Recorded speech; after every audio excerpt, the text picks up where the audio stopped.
Hey folks, welcome to another edition of Which One Works. In this series, I review and critique my own photographs and show you my decision process for figuring out which ones of my images work more than the others and the ones that I want to process and share out or put up on my website.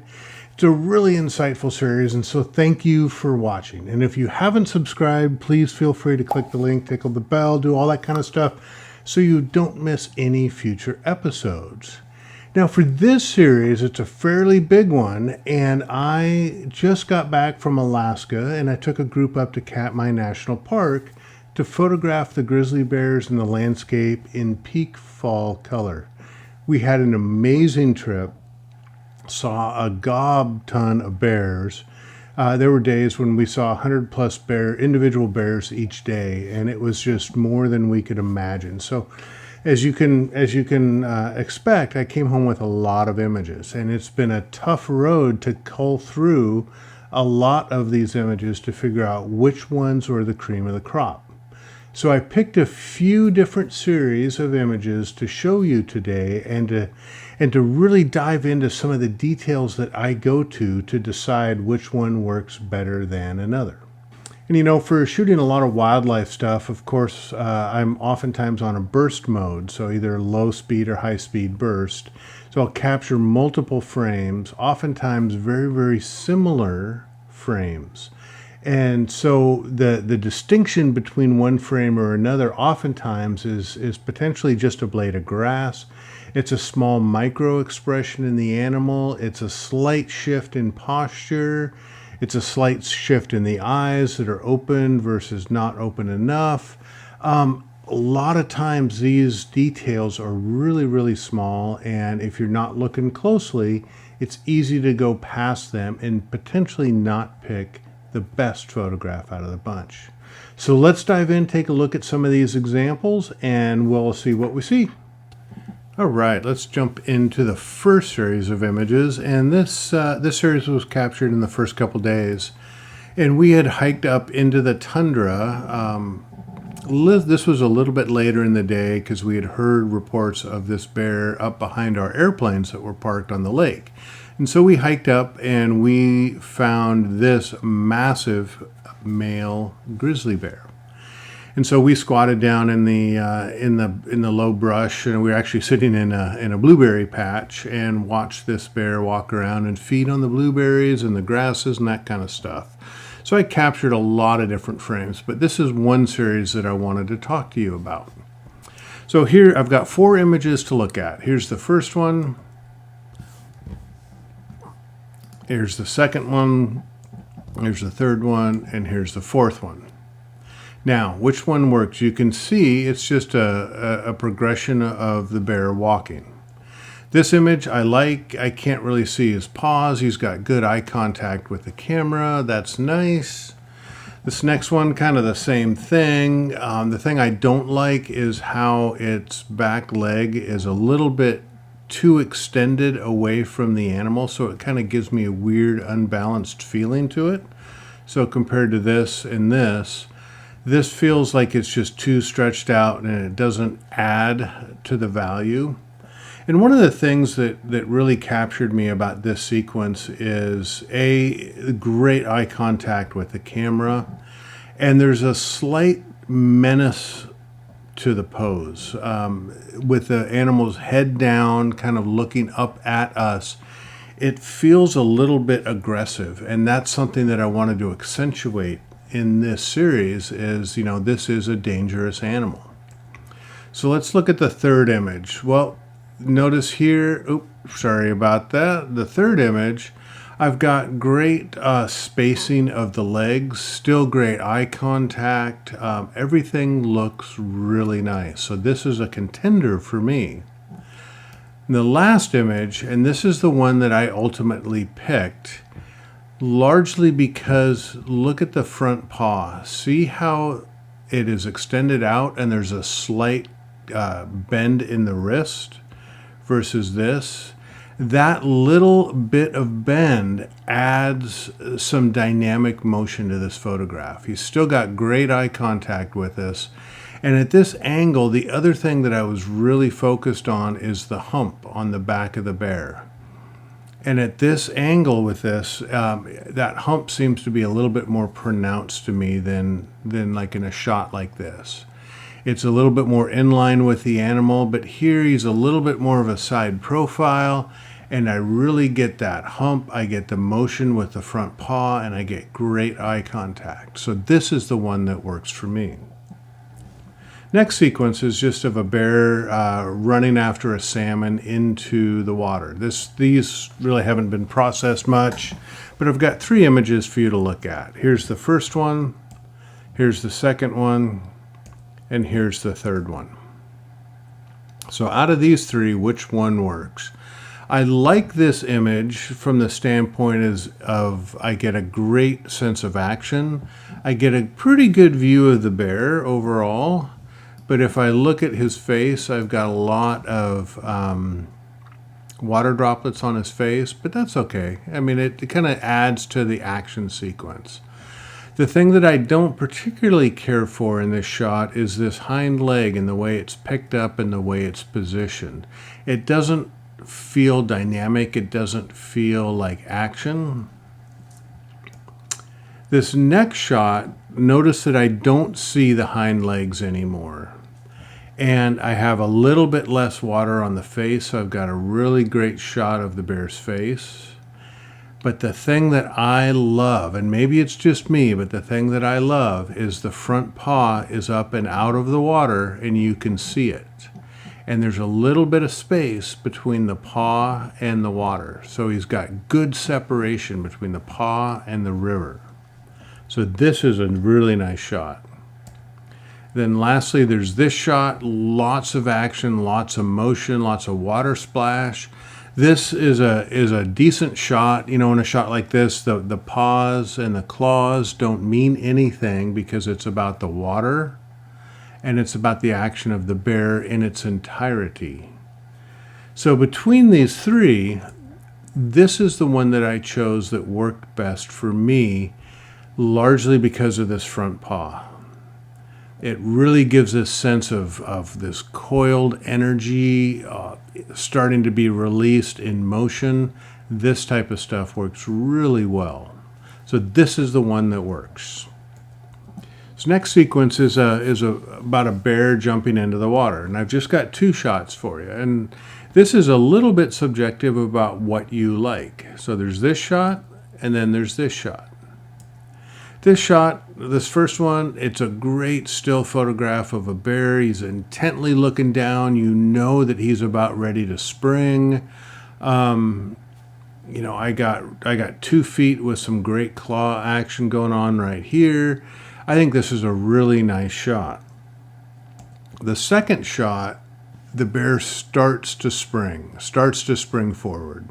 I don't get as much claw action here. I've got none on this front left foot, but I got some nice stuff in the back.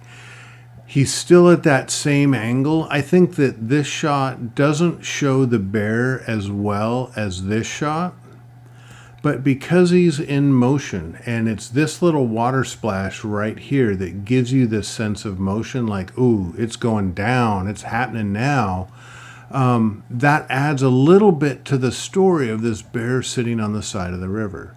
So this is the shot that worked for me more so than this shot. Both of these are really wonderful shots, and I'll probably put both of them up. But this is the shot because of the action and the dynamicism that really, really worked for me well. All right, this next shot is of a bear. He had she had grabbed a salmon out of the water and was just sitting there eating it. So I've got 3 shots. First shot, here's the second shot, here's the third shot. So these are the 3 that I want to evaluate for you. Now in this first shot, notice that, you know, I've got a great side profile of the bear. I've got a really clear shot of its right eye, its one eye. Really nice claws coming over the top of this. So this, you know, it's a fairly decent shot, and I think it looks pretty good. If I didn't have the others, this would be a nice shot. This shot, now I've got both eyes in the shot. Look at that. And I've got a really great sense of how the bear uses its hands to hold the salmon while it eats. So really, really great job depicting what's going on in this scene. And then this last shot, I have got still, I think I've got both eyes. I know I have both eyes here. It's not as evident as the eyes here, but I've still got both eyes. And subconsciously we recognize, hey, I've got two eyes there, but I've got more of a side profile of the bear than in this shot. Notice how the bear's face is a little bit more straight onto the camera. Here it's a little bit more off at an angle, so a little bit more of a profile shot, so I get a bit more depth and dimension out of the bear's head, which is real nice. And then the claws, I've got some really nice claw action going here. You don't get the sense of two hands, two paws together like this. Notice the claws aren't an important part of this shot as much. It's more about the pads of the hands holding the salmon. Here, it's about the one paw and the claws sticking out of the top, which I tend to like a little bit better. I think this is a better shot of the bear's head, and you still get a real good sense that it's holding the salmon between its paws. So this is the shot that worked for me. All right, this next one is a mom and her two cubs. Mom had caught a salmon and the two cubs came over to take part in her feast. So here's the first shot, here's the second shot, here's the third shot. Going back to the first shot, it's nice. You know, I got a good shot of mom with the salmon. The second cub is all lined up right here. He's sort of looking at the camera. This cub is swimming over. You know, it's a nice shot. It's okay. This shot, this cub is not, he's kind of below a little bit of the wave compared to here. Here I can see more of its snout. Here I can see less. But notice this cub over here, it's looking at us, which is wonderful. And I get a little bit of gleam and catchlight in mom's eyes here. We can see a little bit of her canine teeth poking out right here. So this could be a great contender for the shot. And the last one, the bear, this cub had finally turned more towards us, and look at the whites of its eye. And it's the white of the eye that really drew my attention and said, this bear is looking at me. It's connecting with me as the viewer. This is the shot that I want. I still get a good amount of snout out of this cub over here. Mom's eyes are closed, but you can see her mouth is clenched around the salmon, and you can see some of the teeth that are bared. So that's a really nice shot. This is the one that I think works best out of all of these three. Now, as you can imagine, I have about 30 to 50 shots of this particular sequence, but I grabbed these three because this is the one out of all of those that really got my attention and grabbed me. So I grabbed the ones that were closest to it to show you the minute details that I'm looking at to evaluate these photographs. Now, we had some great afternoon light, and these two siblings, these were 2 or 3 year old siblings that were in the water, and they were playing. They were fighting, but they were playing. And so we got some great rim light around the bears and some great highlights off the water, plus just this great action. Now I've got two shots to show you. I've got this shot and then I've got this shot. Let's go back to this and take a look at this real quick. Number one, you know, I've got this wonderful rim light on the fur around his snout, really visible teeth, which is wonderful. This bear looks just fantastic. I love the paw that's coming up on the chest right here. This is great. But this bear here, he's not as positioned as well as I would like. You know, we're looking at the top of its head and we can see the profile of its snout right here, which is great. But it doesn't, you know, I've got one bear with its mouth open fighting, but the other bear, I just kind of see a head, and it doesn't really add a ton to it. Great water down here. All that stuff looks great. But then when I move to the next shot, now look at how this second bear has moved its head a little bit, and I can see its open jaws. I can see its open jaws right here. See more of its snout. I can imagine where his eyes or its eyes are right here. I don't have as great water motion, and I lost the paw on the chest, but I have this paw here on the side. And the way this bear on the right has turned its head, now I can see all of its teeth, all of its mouth. If we go from here, I can't see its upper teeth, but here I can see the ferocious teeth. I can see the whites of his eyes. So this is the one that really tells a fantastic dynamic story about these two bears sitting in the water and doing some play fighting. This is the shot that works. I wanted to include one more just as a teaching example for you. Again, out of that same sequence, here's another shot that I think works really, really well. I can see the eyes out of both animals. Both of their mouths are slightly open, still great rim light, great highlights on the water. But the thing that really caught my attention in this shot is look at the space. There's a little bit of space between these animals, right? Between their jaws and their lips. It's this space, this separation of subject, that makes this shot work tremendously. I absolutely love this shot.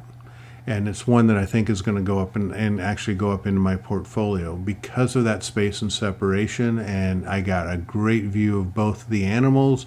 It's not as ferocious as this shot. Sometimes that can be a turnoff. Things are too aggressive or too ferocious. People don't like that. But this, it's almost like they're having a conversation, a friendly conversation. So this is a fantastic shot. I love it. I'm going to keep it.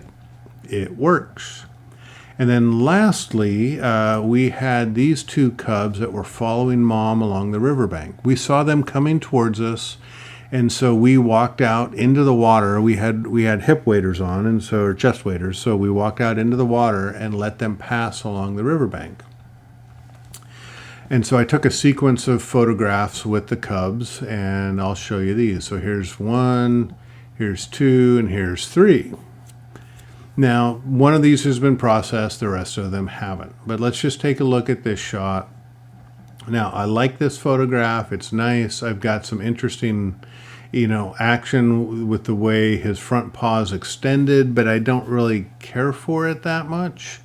It just looks stiff and wooden and not flowing like somebody normally walks.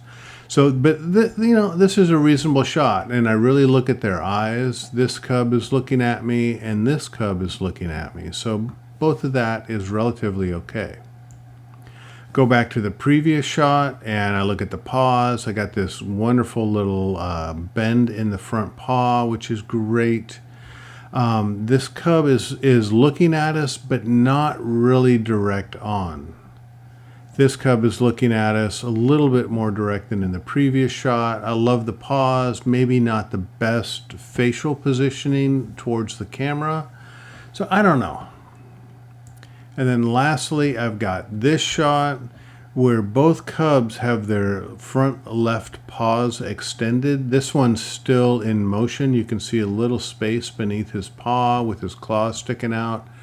Really, really great eye contact out of this bear with the camera. This one is, again, not looking at us per se as much, but its eyes are still wide open, generally pointed towards the camera. So this is the one that worked for me more so than all the rest. All right, I hope you found that helpful. A little insight into how I cull some of my images, in this case from Alaska. I came home with a ton of images, which is great. I don't mind burning a few frames because oftentimes, especially when you're shooting wildlife and shooting action photographs, you need to burn through a few extra images in order to capture that one decisive moment. So if you have any questions or comments, please feel free to leave them down below in the comments. And again, if you're not subscribed to this channel, please go ahead and hit the subscribe button. You can catch all my future videos. And with that, I'll wish you a happy day. Thanks for watching and have a wonderful, wonderful day.